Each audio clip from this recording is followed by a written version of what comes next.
20 жыл бұл жай ғана уақыт емес, бұл елге сіңген еңбектеріңіз сөзбен өрнектеп санап. Дара туған қазақ қызы Меруерт Айтенованы сахнаға шақырамыз.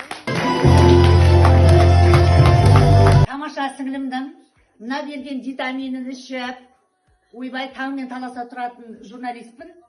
Сондықтан да енді мен мақтап айтам, мақтанып айтам.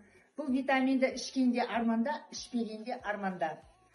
Мына біздің тамаша сіңліміз, Алтайдың арғы жағы бар, бергі жағы бар, өзбегің бар, қалпағың бар, дымды қоймай жатыр ғой.